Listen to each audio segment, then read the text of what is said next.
ব্যালটে ঘোড়া প্রতীকে সিল মেরে ব্যালট বাক্সে ঢুকিয়ে দেয়। জোরপূর্বক কেন্দ্র দখল করে সিল মেরে আমার আনারস প্রতীকের ও ঘোড়া প্রতীকের নিশ্চিত বিজয় ছিনিয়ে নেয়। এই অসুবিধার কারণে আমি প্রথম থেকেই নির্বাচন করতে আগ্রহী ছিলাম না। যখন মাননীয় প্রধানমন্ত্রী বলেছেন যে আমাদের স্থানীয় অর্থাৎ লোকাল এমপিদের আত্মীয় স্বজনরা কেউ নির্বাচন করতে পারবেন না এবং নির্বাচন নিরপেক্ষ হবে, এই আশ্বাসের ভিত্তিতেই আমি এই উপজেলার নির্বাচনে অংশগ্রহণ করি। ৩টার সময় যখন আমি সর্বশেষ আবার সেই ঝুঁকিপূর্ণ কেন্দ্রগুলো, আমি নির্বাচন কমিশনকে ঝুঁকিপূর্ণ কেন্দ্র 7টা ঝুঁকিপূর্ণ কেন্দ্রের তালিকা দিয়েছি। সেই 7টা ঝুঁকিপূর্ণ কেন্দ্রের মধ্যে ওরা এমনভাবে ভোট কেটেছে, তাদের ভোটের এই 7টা কেন্দ্রের মধ্যে ওদের ভোটার ছিল প্রায় 12,000-এর মতো, আমি পেয়েছি 3,000 ভোটের মতো। এমন কিছু কেন্দ্রের মধ্যে ওদের ভোট হয়েছে 225, আমি ভোট পেয়েছি 14টা অনলি। আওয়ামী লীগ এত বড় একটা দল, ওই দলের সমর্থনে আমি একজন প্রার্থী। আমার একটা কেন্দ্রের মধ্যে 200 ভোট, 220 ভোট ঘোড়া প্রতীক, যেটা হলো যে আমাদের শীতলা ইউনিয়ন, কুমিল্লা জেলার ব্রাহ্মণপাড়া উপজেলায় শীতলা ইউনিয়ন নাজনীন স্কুল মাঠে অর্থাৎ নাজনীন স্কুল কেন্দ্রে 220 ভোট ঘোড়া প্রতীক আর আনারস প্রতীক, যিনি আওয়ামী লীগ সমর্থিত, তার প্রতীকের ভোটের সংখ্যা হলো 14 মাত্র, যা অবিশ্বাস্য। আওয়ামী লীগ এত বড় একটা দল, যেই দল বাংলাদেশকে এখন 15 বছর যাবৎ এক নাগারে নেতৃত্ব দিয়ে আসছে, একটি কেন্দ্রে আওয়ামী লীগের ভোটের সংখ্যা 14 হবো, এটা বিশ্বাস করার মতোই না।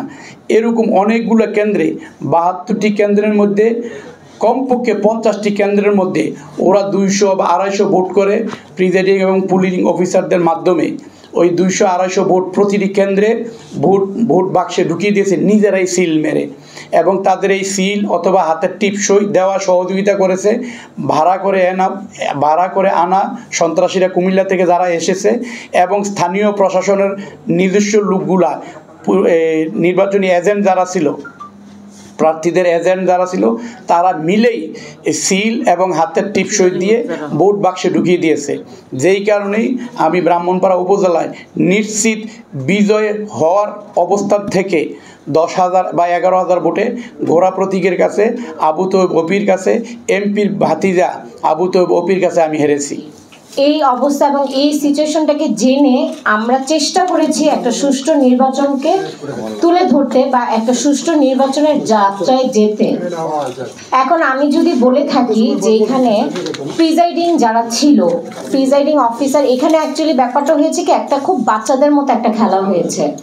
যেমন আমরা স্কুলে বা কলেজে দেখে থাকি, যখন আমাদের টিচার বা আমাদের যারা টিচার থাকে, সে যখন রুম থেকে কিছুক্ষণের জন্য বের হয়, তখন ক্লাস ক্যাপ্টেন যারা থাকে, তারা ছাত্রছাত্রী আমরা যারা অনিয়ম করি, সেই কিন্তু আমাদেরকে বলে টিচার আসছে, তোমরা ঠিক হয়ে যাও।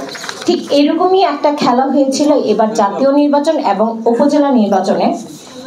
আমি আঙ্কেলের সাথে একটু দ্বিমত পোষণ করব। আমাদের যারা ম্যাজিস্ট্রেট ছিল তারা সর্বাধিক এবং 100% কাজ করেছে এবং তারা একটা সুষ্ঠু নির্বাচনের জন্য প্রচুর চেষ্টা করেছে।